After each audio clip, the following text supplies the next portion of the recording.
Swastiastu. Saya Gusti Agung Wirasri Wulaningsih dari kelas 5 BMBP nomor absen 22. Pada kesempatan kali ini saya akan mempresentasikan jawaban saya dari pertanyaan pada bab 6. Untuk pertanyaan pertama, bagaimana pemeliharaan sarana dan prasarana di gudang?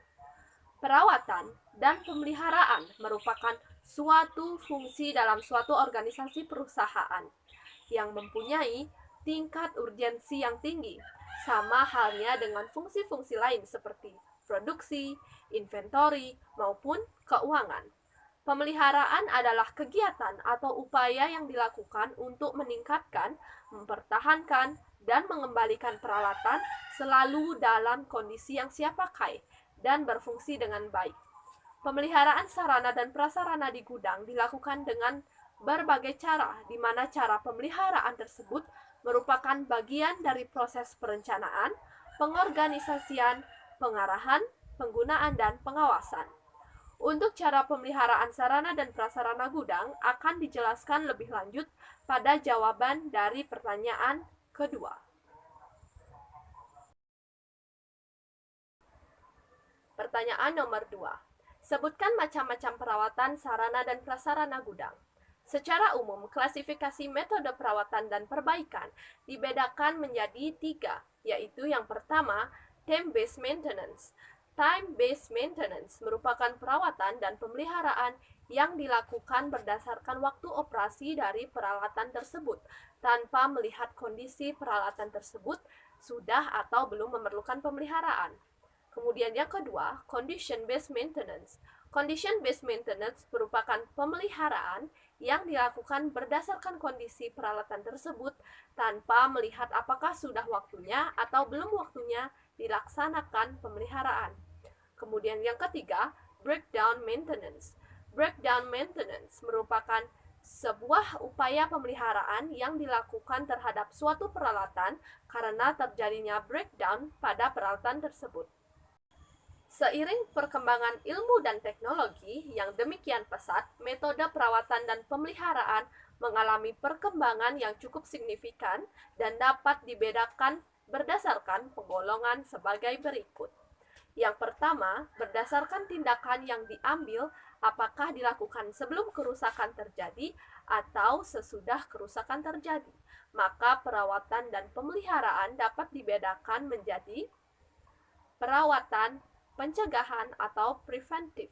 Perawatan preventif merupakan suatu kegiatan perawatan atau pemeliharaan yang dilakukan untuk mencegah timbulnya kerusakan-kerusakan yang tidak terduga. Kemudian ada perawatan perbaikan atau korektif, yang merupakan kegiatan perawatan dan pemeliharaan peralatan atau mesin yang dilakukan setelah peralatan atau mesin tersebut mengalami kerusakan atau ketidaknormalan, sehingga tidak dapat beroperasi dengan baik. Kemudian, berdasarkan ada tidaknya jadwal perawatan dan pemeliharaan dapat dibedakan menjadi perawatan terjadwal atau schedule, yaitu perawatan yang waktunya telah ditetapkan jadwalnya, misalnya harian, bulanan, atau tahunan. Kemudian perawatan tak terjadwal atau unscheduled merupakan perawatan yang waktunya belum ditetapkan jadwalnya dan bisa dilakukan sewaktu-waktu. Yang kedua, berdasarkan urgensinya, perawatan dan pemeliharaan dapat dibedakan menjadi perawatan mendesak atau emergency, merupakan perawatan darurat yang tidak terencana, dan jenis perawatan yang bersifat darurat, yaitu dengan melakukan perbaikan terhadap kerusakan yang tidak diperkirakan sebelumnya. Kemudian perawatan mendesak atau non-emergency, yaitu perawatan tak darurat yang merupakan perawatan yang terencana dan jenis perawatan yang perbaikannya sudah direncanakan sebelumnya. Kemudian yang ketiga, berdasarkan apakah ada tindakan untuk meramal kapan kerusakan terjadi atau tidak, dibagi menjadi perawatan prediktif, yaitu kegiatan perawatan dan pemeliharaan yang dilakukan dengan memperkirakan kondisi peralatan dan mesin pada waktu yang akan datang. Kemudian perawatan non-prediktif, yaitu Perawatan yang dilakukan dengan kegiatan inspeksi yang dapat dilakukan tetapi tidak digunakan untuk memprediksi kapan kerusakan akan terjadi. Kemudian yang keempat, berdasarkan keaktifannya, dibagi menjadi perawatan proaktif, yaitu perawatan yang dilakukan untuk menentukan penyebab dari permasalahan dan melakukan perbaikan terhadap penyebab terjadinya kegagalan pada sistem. Kemudian perawatan reaktif, yaitu perawatan yang berfokus pada alat yang mengalami kerusakan, kemudian mengembalikannya ke operasi normalnya. Kemudian yang kelima, berdasarkan ada tidaknya inspeksi, dibagi menjadi perawatan dengan inspeksi dulu, di mana perawatan dengan inspeksi ini adalah pemeriksaan kondisi komponen peralatan produksi sebelum dilakukannya perawatan. Kemudian perawatan tanpa inspeksi dulu, merupakan perawatan yang tanpa adanya pemeriksaan kondisi komponen peralatan produksi terlebih dahulu. Kemudian yang keenam, berdasarkan ada tidaknya operator, dibagi menjadi productive maintenance dan total productive maintenance. Untuk penerapan macam-macam perawatan sarana dan prasarana gudang, saya akan mengambil contoh salah satu restoran, yaitu Kriamaha Restoran yang terletak di Banjarnyanyi, Beraban, Kediri, Tabanan. Kriamaha Restoran menggunakan cara perawatan sarana dan prasarana gudang seperti perawatan perbaikan korektif, yaitu perawatan atau kegiatan perawatan dan pemeliharaan peralatan atau mesin yang dilakukan setelah peralatan atau mesin tersebut mengalami kerusakan atau ketidaknormalan fungsi. Dalam perawatan di Kriamaha Restoran, engineering akan melakukan perawatan perbaikan atau korektif setelah sarana dan prasarana rusak. Pertanyaan nomor 3. Apa tujuan dan manfaat perawatan sarana dan prasarana gudang? Tujuan perawatan sarana dan prasarana gudang.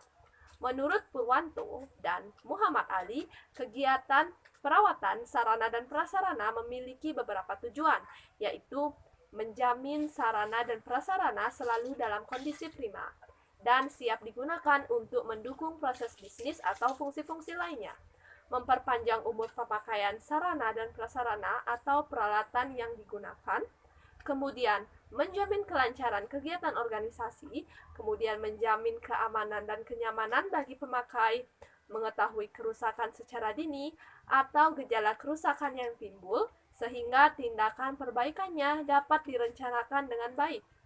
Kemudian, menghindari terjadinya kerusakan secara mendadak, menghindari terjadinya kerusakan fatal yang mengakibatkan waktu perbaikan yang lama dan biaya perbaikan yang besar. Kemudian meningkatkan citra organisasi, meningkatkan budaya organisasi untuk mengembangkan sistem manajemen perawatan dan pemeliharaan dengan baik, sehingga mempunyai dampak pada peningkatan efektivitas dan efisiensi kerja. Kemudian meningkatkan motivasi kerja. Kemudian untuk manfaat perawatan sarana dan prasarana gudang, yaitu perawatan sarana dan prasarana gudang memiliki beberapa manfaat seperti mengurangi terjadinya sarana dan prasarana mengalami breakdown atau berhenti beroperasi.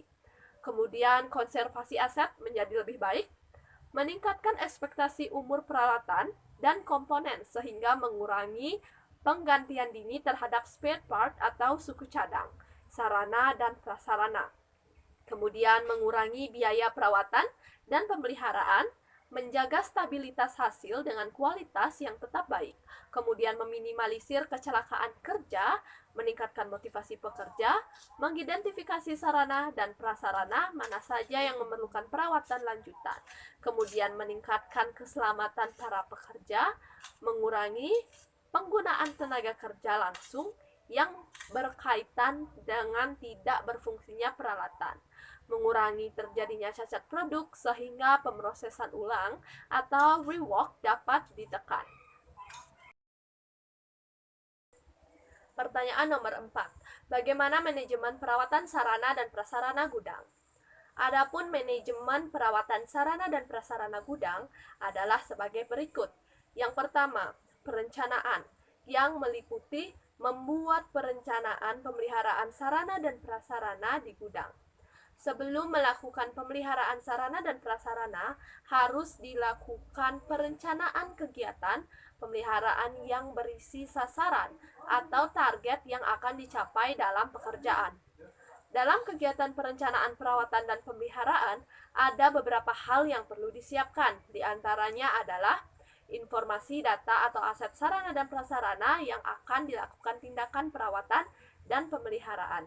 Kemudian buku manual dari sarana dan prasarana yang ada di gudang, hasil inspeksi dan saran yang ada, kemudian kondisi sarana dan prasarana terkini, catatan kinerja sarana dan prasarana, dan jumlah kesiapan personil yang kompeten untuk setiap jenis pekerjaan pemeliharaan. Kemudian yang kedua, organizing, yang meliputi menentukan tenaga kerja yang sesuai untuk melakukan perawatan sarana dan prasarana gudang. Dalam hal menentukan tenaga kerja yang sesuai untuk melakukan kegiatan perawatan sarana dan prasarana gudang, penentuan tenaga kerja dapat dilakukan dengan memilih tenaga kerja yang memiliki kualifikasi yang sesuai dengan tugas yang akan dikerjakan. Selain itu, mengatur tenaga kerja juga harus dilakukan. Pengaturan tenaga kerja dilakukan dengan menyediakan SOP yang dapat digunakan oleh tenaga kerja, sehingga tenaga kerja dapat melakukan pekerjaan tersebut sesuai dengan harapan perusahaan. Kemudian yang ketiga, actuating, yaitu melakukan pengarahan kepada tenaga kerja. Pengarahan kepada tenaga kerja dapat dilakukan dengan cara memberikan perintah kerja, di mana perintah kerja dapat berisikan hal-hal sebagai berikut. Yang pertama ada rincian pekerjaan yang akan dilakukan, kemudian waktu yang diperlukan untuk pelaksanaan pemeliharaan fisik, sarana dan prasarana di gudang, kemudian jumlah personil, pelaksana dan penyelia, kemudian organisasi dan personil pelaksana yang terlibat dalam kegiatan perawatan sarana dan prasarana di gudang. Kemudian daftar material yang digunakan, dan yang terakhir anggaran pelaksanaan. Yang keempat yaitu controlling, yang meliputi melakukan pengawasan. Pengawasan pemeliharaan sarana dan prasarana gudang meliputi kegiatan pengawasan program pemeliharaan dan pengawasan, pelaksanaan pekerjaan pemeliharaan. Pengawasan program pemeliharaan dilaksanakan oleh seksi pekerjaan pemeliharaan. Pengawasan bertujuan untuk memastikan apakah pemeliharaan sarana dan prasarana gudang sudah sesuai dengan perencanaan awal yang ditetapkan oleh perusahaan atau belum. Untuk penerapan manajemen sarana dan prasarana gudang, saya akan mengambil contoh salah satu restoran, yaitu Kriya Maha Restoran yang terletak di Banjarnyanyi, Desa Bedaban, Kediri, Tabanan. Kriya Maha Restoran melakukan manajemen perawatan sarana dan prasarana gudang seperti yang pertama yaitu perencanaan, yang meliputi membuat perencanaan pemeliharaan sarana dan prasarana gudang. Di Kriya Maha Restoran, perencanaan pemeliharaan sarana dan prasarana yang dilakukan seperti menyiapkan dokumen, yaitu daftar sarana dan prasarana yang memerlukan perawatan dan pemeliharaan, kemudian buku manual dari sarana dan prasarana yang ada di gudang, dan daftar kondisi sarana dan prasarana terkini. Kemudian yang kedua yaitu organizing, yang meliputi menentukan tenaga kerja yang sesuai untuk melakukan perawatan sarana dan prasarana gudang. Dalam hal menentukan tenaga kerja yang sesuai untuk melakukan perawatan sarana dan prasarana gudang, Kriya Maha mempunyai engineering department sebanyak 2 orang yang ahli di dalam bidang perawatan dan pemeliharaan sarana dan prasarana. Kemudian yang ketiga yaitu actuating, yang meliputi melakukan pengarahan kepada tenaga kerja. Di Kriya Maha Restoran, pengarahan kepada tenaga kerja dapat dilakukan oleh department head dengan cara memberikan perintah kerja. Perintah kerja di Kriya Maha Restoran dalam perawatan dan pemeliharaan gudang dapat berisikan hal-hal sebagai berikut. Yang pertama, rincian pekerjaan yang harus dilakukan, kemudian waktu yang diperlukan untuk pelaksanaan pemeliharaan fisik, kemudian daftar material yang digunakan, dan anggaran pelaksanaan. Kemudian yang keempat, controlling, yang meliputi melakukan pengawasan. Pengawasan pemeliharaan sarana dan prasarana gudang meliputi kegiatan pengawasan program pemeliharaan dan pengawasan pelaksanaan pekerjaan pemeliharaan. Di Kriya Maha Restoran, pengawasan dilakukan oleh Chief Engineering agar pemeliharaan sarana dan prasarana dapat dipastikan apakah sudah sesuai dengan perencanaan awal yang ditetapkan oleh perusahaan atau belum. Pertanyaan nomor 5. Computer Maintenance Management System. Computer Maintenance Management System atau CMMS merupakan sistem terintegrasi yang mencatat hal-hal yang berkaitan dengan permasalahan perawatan dan pemeliharaan. CMMS pada umumnya merupakan integrasi dari berbagai sistem seperti work order management, detail equipment database, preventive maintenance seperti inspection, lubrication, calibration, cleaning, and lain sebagainya. Spare part inventory dan purchasing yang biasanya link dengan finance untuk invoice matching. Dalam CMMS dicatatkan nama aset atau mesin, daftar pekerjaan maintenance, planned and unplanned maintenance, histori pemakaian sejak pembelian, histori kerusakan, total biaya yang dikeluarkan, spare part yang dibutuhkan untuk sebuah mesin, stok spare part yang ada, sampai menghitung nilai MTBF atau mean time between failure, dan MTER atau mean time to repair. Dalam penerapan Computer Maintenance Management System, ada beberapa hal yang harus dilakukan, seperti standarisasi sistem registrasi aset, mulai dari aset system service, misal compressor service unit, power generation unit, equipment unit, maintainable unit, sampai spare part. Kemudian pemasangan alur pekerjaan perawatan dan pemeliharaan alat pada CMMS, sehingga pekerjaan perawatan dan pemeliharaan dapat dikelola dengan baik. Berikut adalah beberapa gambar dari Computer Maintenance Management System. Demikian presentasi dari saya. Terima kasih atas perhatiannya. Om Santi Santi Santi Om.